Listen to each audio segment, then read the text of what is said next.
मला अतिशय आनंद आहे की एक चांगला तोडगा, मराठा समाजाच्या हिताचा तोडगा आज मंत्रिमंडळ उपसमितीने काढला आणि त्यामुळे जे काही उपोषण चालू होतं ते उपोषण आता संपवण्यात आलेलं आहे. खरं म्हणजे हैदराबाद गॅझेट लागू करण्याकरता आमची सुरुवातीपासून तयारी होती, पण त्यातला महत्वाचा विषय असा होता की त्या ठिकाणी श्री मनोज जरांगे पाटील यांची जी मागणी होती सरसकटची, त्याच्यामध्ये कायदेशीर अडचणी होत्या. हायकोर्टाचे आणि सुप्रीम कोर्टाचे निर्णय हे बघता अशा प्रकारे सरसकट करणं शक्य नव्हतं. आणि विशेषतः आपण या ठिकाणी लक्षात घेतलं पाहिजे की या संदर्भात ही वस्तुस्थिती त्यांच्या लोकांच्याही लक्षात आणून देण्यात आली. मंत्रिमंडळ उपसमितीची त्यांच्या जे काही त्यांची टीम होती त्यांनाही हे लक्षात आणून दिलं की आपल्या कायद्याप्रमाणे आणि देशाच्या संविधानाप्रमाणे आरक्षण हे समूहाला नसतं, ते व्यक्तीला मिळत असतं आणि त्या व्यक्तीने ते क्लेम करायचं असतं. आणि म्हणूनच अशा प्रकारे सरसकट करता येणार नाही, ते कायद्याच्या पातळीवर टिकणार नाही. आणि त्यांनी देखील काल ती भूमिका समजून घेतली, स्वीकारली आणि त्यांनी सांगितलं जर कायद्यात सरसकट बसत नसेल तर सरसकट करू नका. आणि मला असं वाटतं की त्यातनं हा जो काही एक स्टेलमेट होता तो स्टेलमेट मागे झाला आणि पुन्हा त्या संदर्भातल्या चर्चा मंत्रिमंडळ उपसमितीने केल्या. त्याचा GR तयार झाला, त्याच्यात काही बदल होते ते बदल आपण केले आणि तो GR देखील इश्यू झालेला आहे. आणि त्यासोबत इतरही काही अनुषंगिक मागण्या होत्या, त्या सगळ्या मागण्या मंत्रिमंडळ उपसमितीने त्या ठिकाणी मान्य केल्या आहेत. मराठा समाजाला लाभ होईल आणि बोलतो काही करू नका. त्यामुळे एकूणच पहिल्यांदा तर मला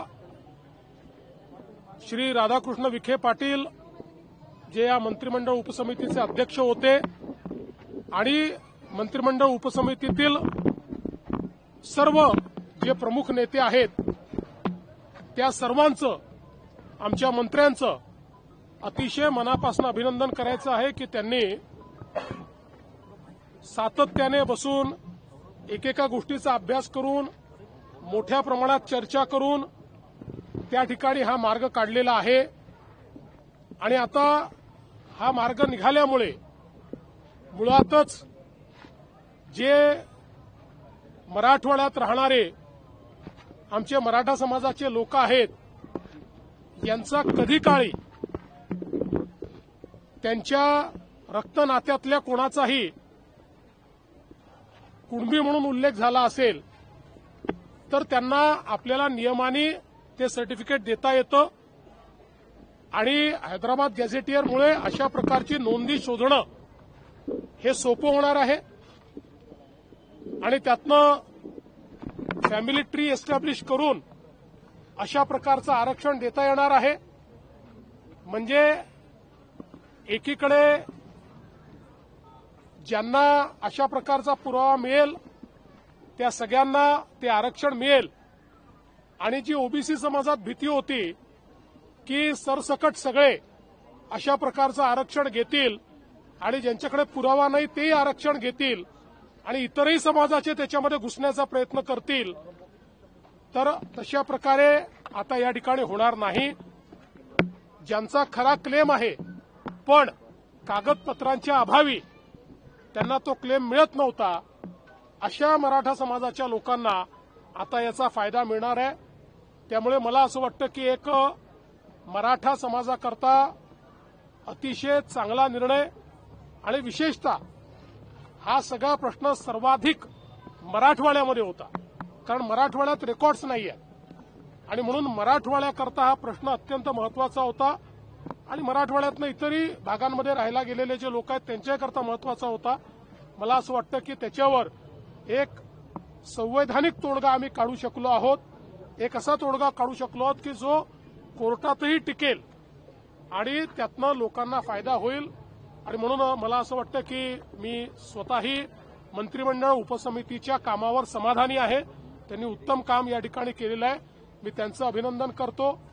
आणि या सगळ्याच्या दरम्यान थोडा मुंबईकरांना त्रास सहन करावा लागला. खरं म्हणजे त्या संदर्भात मुंबईकरांची दिलगिरी देखील मी व्यक्त करतो की जो काही त्रास त्यांना सहन करावा लागलाय. पण मला असं वाटतं की शेवटी एक चांगला निर्णय या ठिकाणी आपण घेतलाय. रात्रंदिवस त्या ठिकाणी तुम्ही होतात, लक्ष ठेवून GR वेळेवरती आले आणि पूर्णपणे व्यवस्थित सगळं झालं. आणि तुमच्या नावानं पुन्हा एकदा सांगणार, तुमच्या नावानं हे झालं की मराठा समाजाला तुम्हीच न्याय देण्याचा प्रयत्न केला आणि सोशल मीडियावर सुद्धा तुमच्या नावानं हे येत आहेत की तुमच्याच हस्ते हे झालंय. अभिनंदन केलं. बघा, मी एक गोष्ट सांगतो की सातत्याने राजकारणामध्ये टीकाही सहन करावी लागते आणि लोक तुमचं स्वागत देखील करतात. जेव्हा टीका झाली त्याही वेळेस मी विचलित झालो नाही. कारण माझ्यासमोर एकच ध्येय होतं की समाजाला न्याय द्यायचा आहे. आणि तो न्याय देताना दोन समाज एकमेकासमोर येणार नाहीत. दोन समाजामध्ये तेढ निर्माण होणार नाही. दोन समाजामध्ये याला दिलं म्हणून त्याच्यात अन्यायाची भावना तयार होणार नाही. अशा प्रकारचा निर्णय आपल्याला करावा लागेल, कायदेशीर निर्णय करावा लागेल. आणि म्हणून या संदर्भात जे जे काही कायदेशीर आहे त्याचा सगळा अभ्यास करून आम्ही हा निर्णय घेतलेला आहे. याचं श्रेय हे आमच्या मंत्रिमंडळ उपसमितीला आपण दिलं पाहिजे की ज्यांनी खूप चांगलं काम याच्यामध्ये केलेलं आहे, ज्यांनी खूप मेहनत याच्यामध्ये केलेली आहे. आणि पुढेही ही समिती सातत्याने समाजाकरता काम करेल. मी एक गोष्ट आपल्याला निश्चितपणे सांगतो, मला दोष दिले, शिव्या दिल्या तरीही मी समाजाकरता काम कालही करत होतो, आजही करतो, उद्याही करत राहील. मराठा समाज असो, ओबीसी समाज असो की महाराष्ट्रातला कुठलाही समाज असो, प्रत्येक समाजाकरता काम करणं हे माझं मी कर्तव्य समजतो. त्या कर्तव्यात कधी शिव्या मिळतात, कधी तुम्हाला फुलांचे हार देखील मिळतात.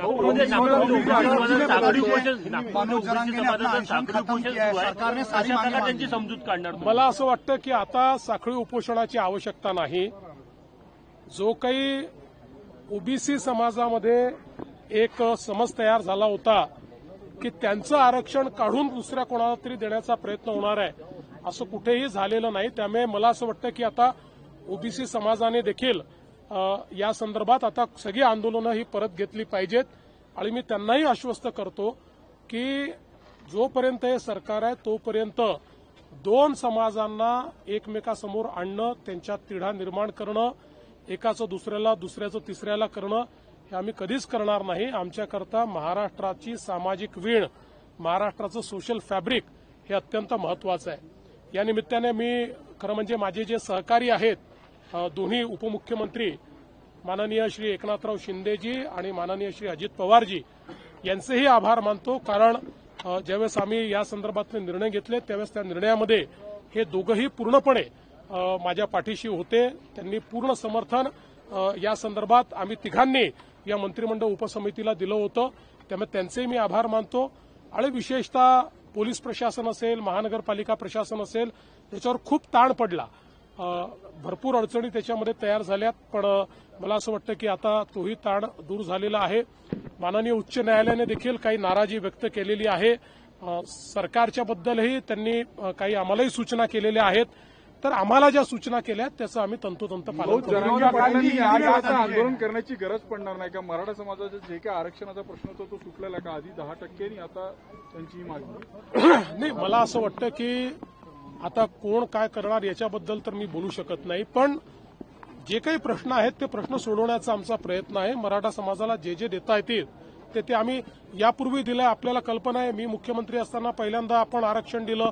त्यानंतर मग त्याच्यामध्ये ते हायकोर्टात टिकलं, सुप्रीम कोर्टात टिकू शकलं नाही. परत शिंदे साहेब मुख्यमंत्री झाले तर आपण त्या ठिकाणी आरक्षण दिलेलं आहे. आपण आपल्याला कल्पना आहे की अण्णासाहेब पाटील आर्थिक विकास महामंडळ हे आपण सक्षम केलं आणि श्री नरेंद्र अण्णासाहेब पाटील यांना अध्यक्ष केलं. त्यांच्या नेतृत्वामध्ये 1.5 लाख मराठा तरुणांना आपण उद्योजक केले आहेत, ते नोकरी मागणारे नाही नोकरी देणारे झालेले आहेत. आपण सारथीची निर्मिती केली. सारथीमुळे आज IAS, IPS किंवा MPSC मध्ये किंवा सगळ्या स्पर्धा परीक्षांमध्ये मराठा समाजाचा टक्का त्या ठिकाणी आपण वाढवलेला आहे. त्यांना चांगली त्या ठिकाणी एक प्रकारे वाव मिळतो आहे. शिक्षणामध्ये आपण शिष्यवृत्तीची योजना सुरू केल्यामुळे उच्च शिक्षण सोपं झालेलं आहे. राहण्याची व्यवस्था, खाण्याची व्यवस्था व्हावी म्हणून निर्वाह भत्ता आपण पंजाबराव देशमुख निर्वाह भत्ता योजना सुरू केली. त्यामुळे तीही अडचण आपण दूर केलेली आहे. आणि यासोबत जी चांगली मुलं आहेत, ज्यांना परदेशात शिकण्याची इच्छा आहे, चांगले मार्क आहेत, पण पैसे नाही म्हणून शिकू शकत नाही, त्यांच्या परदेशी शिष्यवृत्तीची योजना देखील आपणच सुरू केलेली आहे. त्यामुळे मला असं वाटतं की ज्यावेळी मराठा समाजाच्या हिताचे निर्णय घेण्याची वेळ आली त्यावेळेस आम्हीच ते निर्णय घेतलेत, हे मात्र मी अधोरेखित करू इच्छितो. उपोषण सोडलेलं आहे, रसद कोण पुरवणार असं तुम्हाला माहिती होतं असं बोलला होता, त्याचा खुलासा मला असं वाटतं की जेव्हा चांगल्या गोष्टी घडतात त्यावेळी आपण फार आता त्याच्यात खोलात जाऊ नये आणि सगळ्या गोष्टी तुम्हाला माहिती असतात, जाऊ दे.